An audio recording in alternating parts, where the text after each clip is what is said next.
Hi hello ಎಲ್ಲರಿಗೂ ನಮಸ್ಕಾರ. Sunday ಮಾರ್ನಿಂಗಿಂದ ವ್ಲಾಗ್ನ ಶುರು ಮಾಡಿದ್ದೀನಿ. ಹಾಗೆ ಬೆಳಗ್ಗೆ ಬ್ರೇಕ್ಫಾಸ್ಟ್ಗೆ ಅಂತ ವಾಂಗಿಬಾತ್ ಮಾಡೋಣ ಅಂತ ಅಂದ್ಕೊಂಡಿದ್ದೀನಿ. ಅದ್ರ ಜೊತೆಗೆ ಬಜ್ಜಿ ಮಾಡೋಣ ಅಂತ ಅಂದ್ಕೊಂಡಿದ್ದೀನಿ. ಕ್ಯಾಪ್ಸಿಕಮ್ ಬಜ್ಜಿ ತುಂಬಾ ದಿನ ಆಯಿತು ಬಜ್ಜಿ ಬೋಂಡ ಎಲ್ಲ ಮಾಡಿಬಿಟ್ಟು, ಅದಕ್ಕೋಸ್ಕರ ಇಲ್ಲಿ ವಾಂಗಿಬಾತ್ ಮಾಡೋದಕ್ಕೆ ಕಡಲೆಬೇಳೆ, ಉದ್ದಿನಬೇಳೆ, ಸಾಸಿವೆ, ಜೀರಿಗೆ, ಮೆಣಸಿನ್ಕಾಯಿ, ಹಾಗೆ ಕರಿಬೇವು ಮತ್ತು ಒಂದು ಈರುಳ್ಳಿ ಉದ್ದಕ್ಕೆ ಕಟ್ ಮಾಡ್ಕೊಂಡಿರೋದು, ಒಂದೇ ಒಂದು ಬದನೆಕಾಯಿ ಹೆಚ್ಕೊಂಡಿದ್ದೆ, 2 ಟೊಮೊಟೊ, ಅದನ್ನೆಲ್ಲ ಹಾಕಿಬಿಟ್ಟು ಚೆನ್ನಾಗಿ ಸ್ಮ್ಯಾಶ್ ಆಗಬೇಕು. ಬದನೆಕಾಯಿ ಮತ್ತು ಟೊಮೊಟೊ ಚೆನ್ನಾಗಿ ಸ್ಮ್ಯಾಶ್ ಆಗಬೇಕು. ಉಪ್ಪು ಅರಿಶಿನ ಹಾಕಿ ಒಂದು ಸ್ವಲ್ಪ ಹೊತ್ತು ಮುಚ್ಚಿ ಬೇಯಿಸಬೇಕು. ಅದಾದಮೇಲೆ 2 ಸ್ಪೂನಷ್ಟು ನಾನು ವಾಂಗಿಬಾತ್ ಮಸಾಲನ ಹಾಕಿಬಿಟ್ಟು ಮಿಕ್ಸ್ ಮಾಡಿಬಿಟ್ಟು, ಅದಾದಮೇಲೆ ಅನ್ನ ಹಾಕಿ ಮಿಕ್ಸ್ ಮಾಡ್ತಾಯಿದ್ದೀನಿ.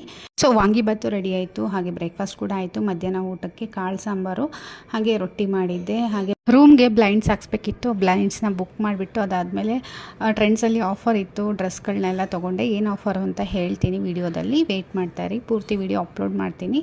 ಸೊ ಈ ವಿಡಿಯೋ ಇಷ್ಟ ಆಗಿದ್ರೆ ಲೈಕ್ ಮಾಡಿ, ಶೇರ್ ಮಾಡಿ, ನಮ್ಮ ಚಾನಲ್ನ ಸಬ್ಸ್ಕ್ರೈಬ್ ಮಾಡಿ. Thank you.